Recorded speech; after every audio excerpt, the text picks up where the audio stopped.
خلينا ندردش مع بعض ونتكلم في حاجه بتيجي في دماغ ناس كتير. انا عايز احط انتريه ولا عايز احط ركنه؟ انتريه بيبقى ليه مميزات والركنات بيبقى ليه مميزات. الركنات مميزاتها ان هي بتتجهز معانا في الغرف المقفوله، بتبقى افضل لان الركنات من الحاجات اللي هي هارد ورك اكتر. استخداماتها في الغرفه بتسيب سبيس قدام الغرفه ومساحات كبيره في الشقق. وليكن ركنه زي اللي موجوده معانا دلوقتي، توظيف الركنه ديت في الغرفه اجي احط قدامها شاشه LCD، يبقى انا قاعد بالمسافات بتاعتي بحرف ال بتاعي شيزلونج، بيبقى رؤيتي مفتوحه اكتر، غير وضعيه الانتريه. لان الانتريه لما باجي بستخدم معايا كنبه كبيره وكنبه صغيره واثنين كرسي والترابيزه، فبيقفل الجزئيه اللي في النص. لكن الركنات معانا بيبقى كل السبيس بتاع الغرفه مفتوحه، وغالبا دي بتبقى غرفه ليفنج او غرفه المعيشه اللي هي بتبقى القعده والاكل والنوم وكل حاجه معظم بنقضي وقتنا فيها. فلازم يبقى استخداماتها من الحاجات العمليه وتكون واسعه وتسيب لي فراغات في الغرفه كتير معايا. برضو من الحاجات اللي بنتسال فيها الاسفنجات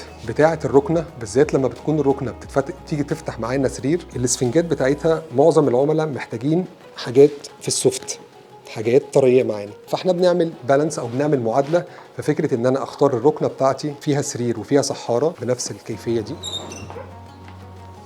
ده الاستورج بتاع الصحاره، وده كده معايا السرير.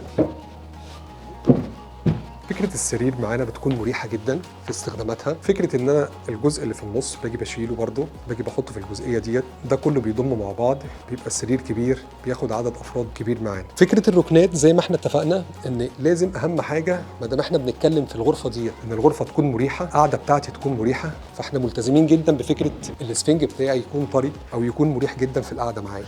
وديت ميزه موجوده معانا في الركن مقارنه بالانتريهات، ان احنا بنقدر نستخدم الاستورج بتاعها في التخزين او بنقدر نستخدم السرير معانا، غير وضعيه الانتريه لان الانتريه بتبقى قاعده فقط. لكن الركنات السبيس بتاع الاوضه بيبقى اوسع معايا، وممكن احول القعده بتاعتي من غرفه معيشه لتبقى غرفه نوم في حاله ان يجي لنا ضيوف او في حاله ان في عدد اطفال زياده في الغرف. فخلينا نلخصها في سطر واحد، ان الانتريه بيبقى افضل للريسبشن، ما بيبقاش افضل للغرف الا في حاله ان الغرفه تكون كبيره. لكن بالنسبه للركن بتبقى افضل كتير لاهل البيت، افضل كتير للراحه، افضل كتير في مساحه التخزين بتاعتي، افضل كتير في مساحه الحركه داخل الغرفه. فسواء كانت ركنه او انتريه هتنورنا في المعرض، هنقدر نساعدك بالنسبه للمساحات او بالنسبه للاختيار، هختار ركنه او هختار انتريه، ده بناء على المساحات اللي احنا هنشوفها عند حضرتك. وتابعونا مع فيديوهات تانية مع سامي مودر، استنونا.